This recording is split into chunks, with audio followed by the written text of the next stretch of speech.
Welcome to America Who Died Today. Here, we remember the stars who left their mark on show business and culture. Don't forget to watch the videos till the end to catch all the interesting facts about their lives and careers, and leave your comments. We value your thoughts. Let's celebrate those who may be gone but will always remain in our hearts. James Stephen Abrahams, May 10, 1944 to November 26, 2024, was an American film director, writer, and producer, renowned for his work in creating some of the most iconic spoof comedies in Hollywood. As a key member of the creative trio Zucker, Abrahams, and Zucker, often referred to as ZAZ, Abrahams contributed significantly to the genre of slapstick parody, influencing the landscape of comedy filmmaking for decades. He is best known for his work on the Airplane series, the Naked Gun films, and Hot Shots, leaving a lasting legacy in the world of comedy. Abrahams was born on May 10, 1944, in Shorewood, Wisconsin, to a Jewish family. His father, Norman S. Abrahams, was a lawyer, and his mother, Louise M. Abrahams, was an educational researcher. Abrahams attended Shorewood High School and spent his summers in Eagle River, Wisconsin, where his love for filmmaking and humor likely began to develop. His career in film was heavily influenced by his collaboration with his brothers, Jerry and David Zucker. Together, they formed one of the most successful and influential creative teams in the history of comedy filmmaking. Abrahams rose to fame as part of Zucker, Abrahams, and Zucker, where the trio co-wrote and co-produced the 1977 cult classic The Kentucky Fried Movie. The film, a surreal and chaotic comedy, set the tone for their future work and introduced the world to their unique approach to parody and satire. However, it was their next project, Airplane 1980, that truly catapulted them to fame. Abrahams co-directed and co-wrote the film with his brothers, and it became a massive success, earning critical acclaim for its rapid-fire jokes, slapstick humor, and its parody of the disaster film genre. Airplane was a groundbreaking film that changed the comedy genre and earned Abrahams and his brothers a BAFTA Award nomination for Best Screenplay. The success of Airplane led to a string of successful films. In 1984, the team followed up with Top Secret, a parody of spy films and musicals, starring Val Kilmer in his first major role. While it didn't achieve the same level of success as Airplane, it further solidified Abrahams' reputation as a director of brilliant parodies. Abrahams' career also saw him step into solo directorial roles. One notable example was Big Business, 1988, a comedy starring Bette Midler and Lily Tomlin, where Abrahams directed a farcical tale about two sets of twins. It was a hit, showing that Abrahams could handle both large-scale comedies and more intimate stories. Abrahams' comedic mastery continued to shine in the Naked Gun series, starting with The Naked Gun, From the Files of Police Squad 1988, a film based on a short-lived TV show that he had co-created with the Zuckers. The film, starring Leslie Nielsen, was a hilarious send-up of police procedurals, blending absurd humor with slapstick gags, and it became one of the most beloved comedies of the 1980s. Abrahams also directed the sequels The Naked Gun 2½, The Smell of Fear, 1991, and Naked Gun 33 1/3, The Final Insult, 1994, continuing the franchise's success. Abrahams expanded his work in parody films with the Hot Shots series. The first film, Hot Shots 1991, was a spoof of action films, particularly Top Gun, and was a commercial success. It was followed by the even more successful Hot Shots Part 2, 1993, which parodied action and war films like Rambo and The Terminator. The Hot Shots films were notable for their over-the-top humor and rapid pacing, qualities that Abrahams perfected over his career. In addition to his work in film, Abrahams was passionate about advocacy. Together with his wife, Nancy, née Kokuzo, he co-founded the Charlie Foundation to help cure pediatric epilepsy, named after their son. Abrahams became a strong advocate for the ketogenic diet as a treatment for epilepsy, helping to bring attention to this alternative form of treatment. His personal experiences with the disease led him to become a key figure in raising awareness and supporting research in this area. Abrahams had 3 children, one of whom, Jamie Abrahams, followed in his footsteps as a comedy writer.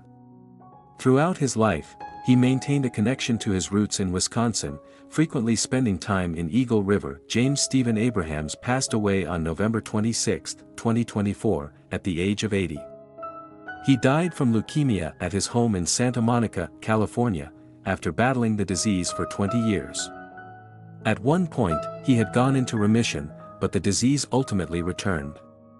His passing marks the end of an era for comedy filmmaking, with many remembering him for his unparalleled ability to blend humor, satire, and social commentary. He leaves behind a lasting legacy in the world of film, and his influence continues to be felt by filmmakers and comedy writers around the world. Abraham's legacy extends far beyond his individual films. As a director, writer, and producer, his work with Zucker and Zucker revolutionized comedy, making them the most influential parody filmmakers of their generation. He created films that became cultural touchstones, from Airplane to The Naked Gun, and influenced countless comedians and filmmakers in the years that followed. Some highlights of Abraham's filmography include 1977, The Kentucky Fried Movie, writer, 1980, Airplane. Co-director, co-writer, executive producer, 1984, Top Secret. Director, co-writer, executive producer, 1986, Ruthless People, director, 1988, Big Business, director, 1988, The Naked Gun, From the Files of Police Squad. Writer, executive producer, 1991, Hot Shots. Director, writer, 1993, Hot Shots. Part 2, director, writer, 1994, Mafia. Director, writer, Abraham's career remains an integral part of the history of film comedy, with his work continuing to inspire filmmakers and comedy fans around the world. Jan Furtok, March 9, 1962 to November 26, 2024, was a celebrated Polish professional footballer, widely regarded as the greatest player in the history of GKS Katowice, the club he is most associated with. Furtok's career spanned both domestic and international football, leaving an indelible mark on Polish football. Born in Katowice, Poland, Furtok began his football career at GKS Katowice, where he would go on to achieve legendary status. Known for his exceptional striking ability, Furtok's goal-scoring record made him the best goal scorer in the club's history. Over his career at GKS, he amassed 122 goals in 299 appearances, a record that still stands today. Furtok enjoyed a highly successful tenure at GKS Katowice, helping the club secure its first major domestic trophy, the 1985-86 Polish Cup. He was pivotal in the team's success in the following seasons, leading them to third and second place finishes in the 1986-87 and 1987-88 Polish League campaigns, respectively. His impact on the field was so profound that GKS Katowice retired the number 9 jersey in his honor. Furtok's talents were recognized on the international stage, and he was called up to the Poland national team. He made 36 appearances for Poland, scoring 10 goals during his international career. His most notable achievement came in the 1986 FIFA World Cup, where he represented Poland in a memorable campaign. Furtok also played a key role in the 1994 World Cup qualification, scoring a crucial goal with his hand against San Marino, which saved Poland from a humiliating draw in that match. Furtok spent 7 years playing in Germany, where he had stints with 2 Bundesliga clubs, Hamburger SV and Eintracht Frankfurt. His time in Germany, though not as long as his time with GKS Katowice, added an international dimension to his career and further solidified his reputation as a top-tier striker. Furtok's life off the field was marked by a battle with Alzheimer's disease, which he was diagnosed with in 2015. Despite his struggle with the illness, Furtok remained a beloved figure in Polish football. He passed away on November 26, 2024, at the age of 62. His death was met with an outpouring of tributes from the football community and fans. In recognition of his contributions to Polish football, Furtok was posthumously awarded the Officer's Cross of the Order of Polonia Restituta by the President of Poland, Andrzej Duda. His funeral, held on November 29, 2024, was attended by many prominent figures from the world of football, including Jan Urban, Jerzy Brzezek, Lukas Podolski, and representatives from both GKS Katowice and Górnik Zabrze. To honor his memory, the Polish Football Association declared that all matches in the 1, 2, and 3 leagues played between November 29 and December 2, 2024, would begin with a minute of silence. This was also echoed by the Ekstraklasa, although controversy arose when Ruch Chorzów failed to observe the minute of silence before their match against Odra Opole. Furtok's passing marked the loss of one of Poland's greatest footballers, and his legacy continues to inspire future generations of players and fans. Henry Earl Holliman, September 11, 1928 to November 25, 2024, was an American actor, singer, and animal rights activist, recognized for his work in numerous films and television shows, especially in westerns and dramas during the 1950s and 1960s. Known for his character roles, he enjoyed a long career in Hollywood, establishing himself as a prominent figure in both film and television. His legacy also extends beyond entertainment, with his significant contributions to animal rights and his active involvement in various charitable causes. Holliman was born in Delhi, Louisiana, on September 11, 1928, to Mary Smith, who was living in poverty, and William A. Frost, a farmer. His biological mother gave him up for adoption, and he was placed with Henry and Velma Holliman, a traveling oil field worker and a waitress, respectively. He was raised in a loving, though financially struggling, household. Holliman was adopted a week after birth and grew up with the Hollimans in Louisiana, later moving to Kerrville, Texas, and parts of Arkansas during his teenage years. Despite his frail early health, where a doctor predicted he wouldn't survive childhood, Holliman overcame these challenges with the help of his adoptive family. His early years shaped his drive for success. Holliman worked various jobs, including being an usher at the Strand Theatre and a newsboy for the Shreveport Times, to save money for his dream of entering Hollywood. After an unsuccessful first attempt at finding work in California, Holliman returned to Louisiana but eventually enlisted in the U.S. Navy during World War II, lying about his age. He was stationed in Los Angeles at a Navy communications school, where he spent his free time meeting movie stars at the Hollywood Canteen. This sparked his interest in acting. After being discharged from the Navy when his real age was discovered, Holliman worked in various jobs and attended high school in Shreveport, graduating with honors in 1946. Despite rejecting a scholarship to Louisiana State University, he chose to pursue a career in acting, studying at the Pasadena Playhouse and later attending UCLA. He worked as a file clerk for Blue Cross and as a factory worker at North American Aviation while studying acting. Holliman's path to Hollywood was unconventional. While at the Pasadena Playhouse, he managed to gain access to the Paramount Studios lot by claiming he had an appointment with a studio barber. This encounter eventually led to his first role in Scared Stiff, 1953, a comedy starring Dean Martin and Jerry Lewis. He followed this with a small role in The Girls of Pleasure Island, 1953, and soon after, his signature image was shaped by a new hairstyle that set him apart from other actors of the time. In 1954, he began to land more substantial roles, including parts in Broken Lance and The Bridges at Tokori, both of which became critical successes. He appeared in The Big Combo, 1955, a gritty film noir, and I Died 1,000 Times, 1955, a remake of High Sierra. His 1956 film The Rainmaker, where he starred alongside Katharine Hepburn and Burt Lancaster, earned him a Golden Globe Award for Best Supporting Actor.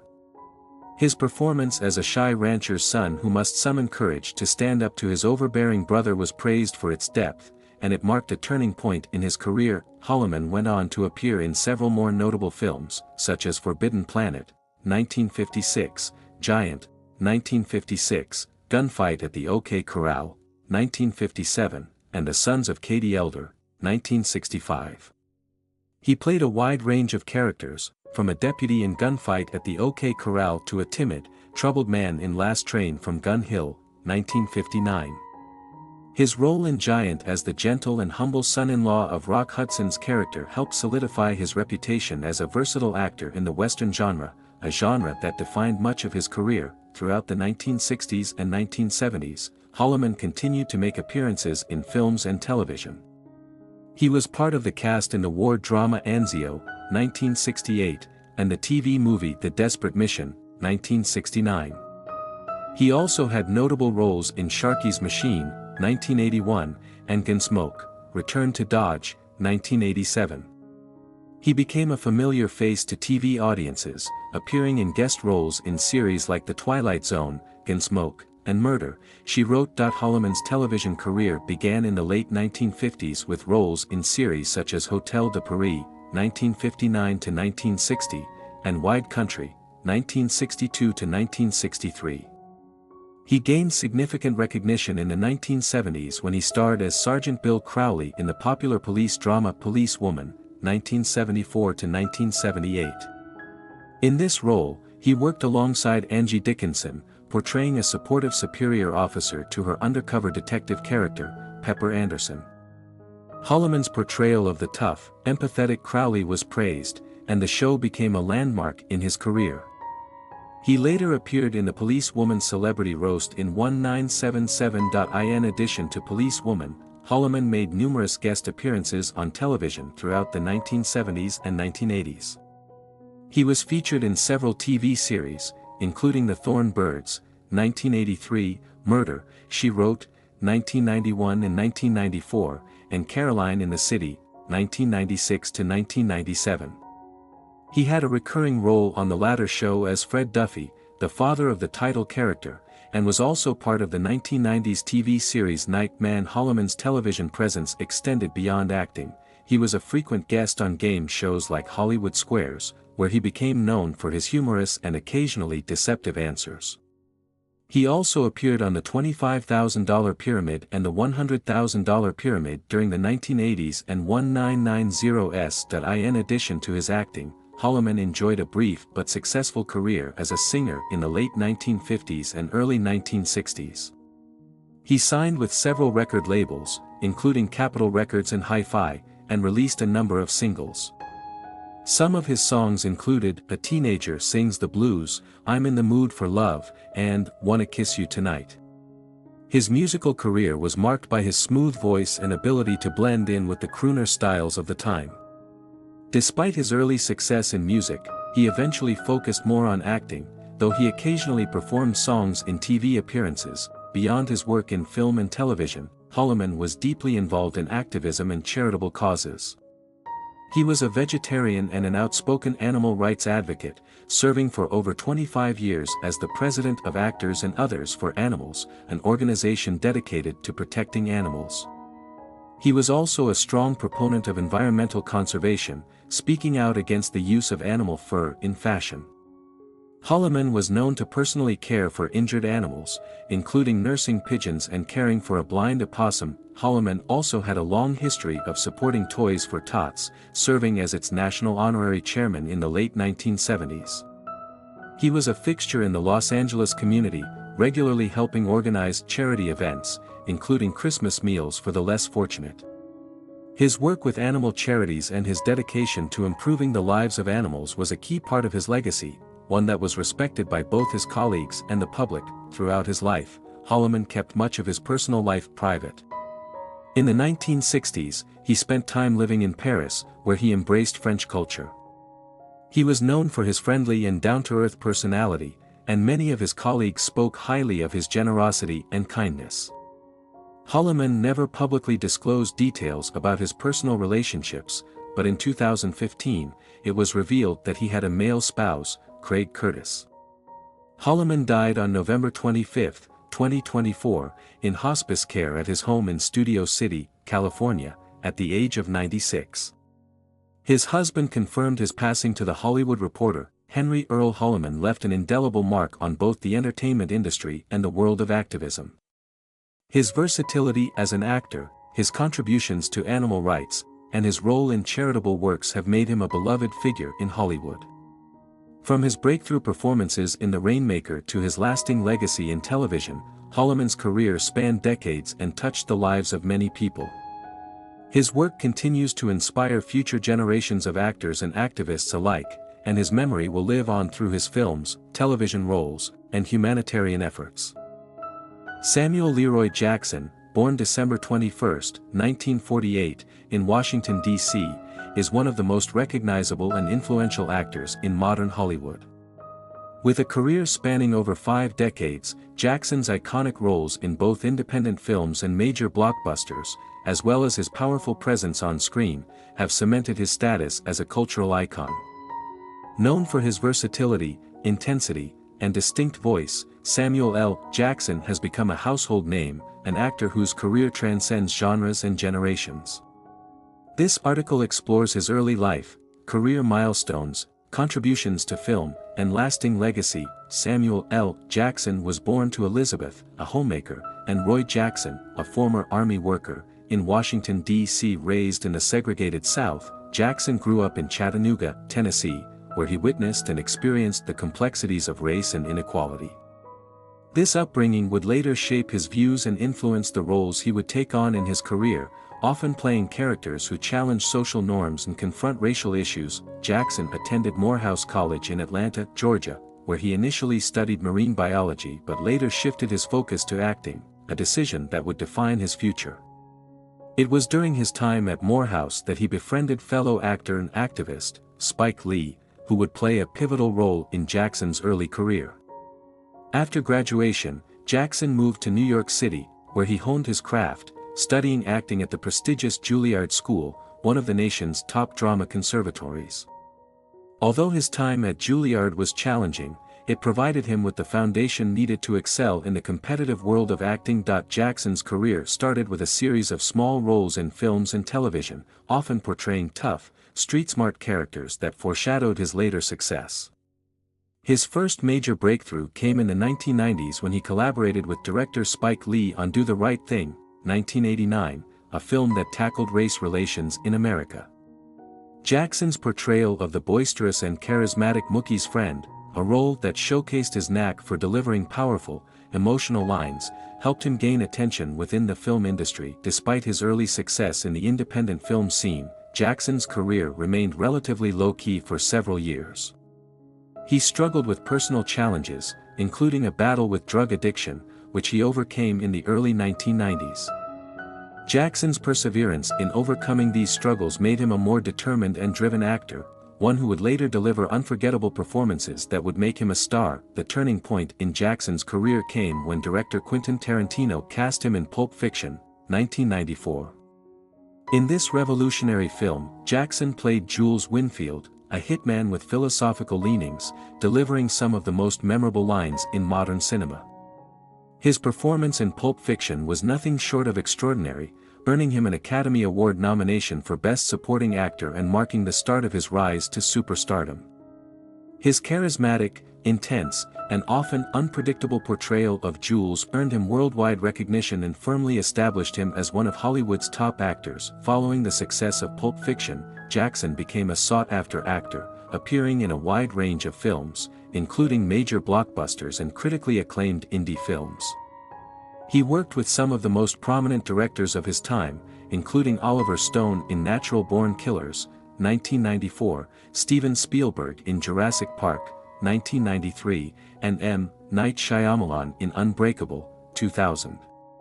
Jackson's versatility allowed him to take on a wide range of roles, from action-packed thrillers to intense dramas, and he quickly became known for his commanding screen presence and unique ability to elevate any film. In addition to his work with Quentin Tarantino, Jackson's collaborations with director Spike Lee continued to define his career. He starred in Lee's Oldboy, 2013, and Chirac, 2015, two films that tackled complex social and political issues. Jackson's ability to tackle tough subjects and portray morally ambiguous characters only added to his reputation as an actor who could handle the most challenging roles. One of the most significant aspects of Samuel L. Jackson's career in recent years has been his portrayal of Nick Fury in the Marvel Cinematic Universe, MCU. First appearing as the character in a post-credits scene in Iron Man, 2008, Jackson's Nick Fury quickly became an integral part of the MCU.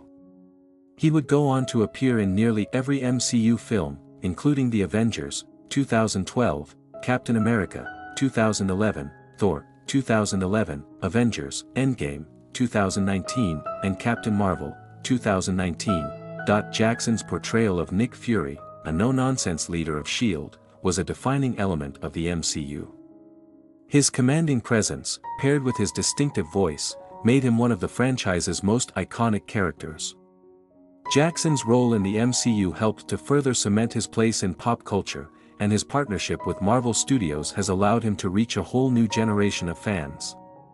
His continued involvement in the MCU has made him one of the most recognized actors in the world, with millions of fans worldwide throughout his career. Samuel L. Jackson has been an outspoken advocate for social and political issues, particularly in the realms of race, equality, and justice.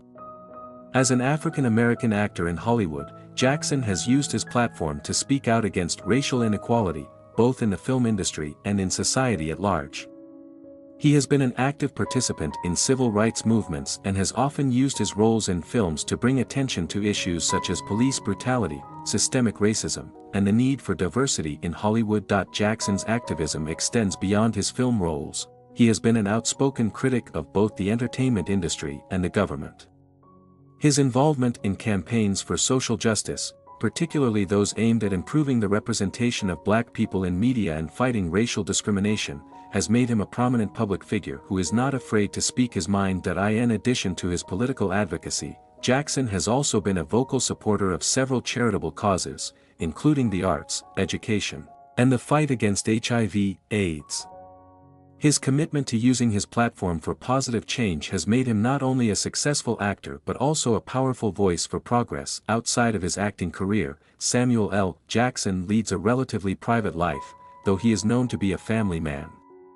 In 1980, he married LaTanya Richardson, a former actress and a respected television producer. Together, they have one daughter, Zoe, who is also involved in the entertainment industry. Jackson often speaks about the importance of family and has said that his role as a father and husband has been just as fulfilling as his career on screen. Jackson is also known for his love of golf, which he has described as one of his favorite pastimes. He is an avid golfer and has even participated in charity golf tournaments. His love of the game reflects his laid-back and down-to-earth nature, which contrasts with the tough, larger-than-life characters he often portrays on screen. Samuel L. Jackson's impact on the film industry is immeasurable. With over 100 film and television credits to his name, he has become one of the most prolific and respected actors in Hollywood history. His distinctive voice, electrifying performances, and unmatched screen presence have made him a beloved figure in the world of entertainment. His ability to seamlessly switch between genres, from action films to comedies to intense dramas, has solidified his place as one of the most versatile actors of his generation. Beyond his on-screen contributions, Jackson's legacy extends to his advocacy for diversity and representation in the film industry. He has paved the way for future generations of actors of color, using his influence to challenge traditional Hollywood norms and push for a more inclusive entertainment landscape. In conclusion, Samuel L. Jackson's career is a testament to his exceptional talent, unwavering dedication, and remarkable influence on the film industry. His performances have left an indelible mark on cinema, and his voice for change continues to inspire audiences and activists alike.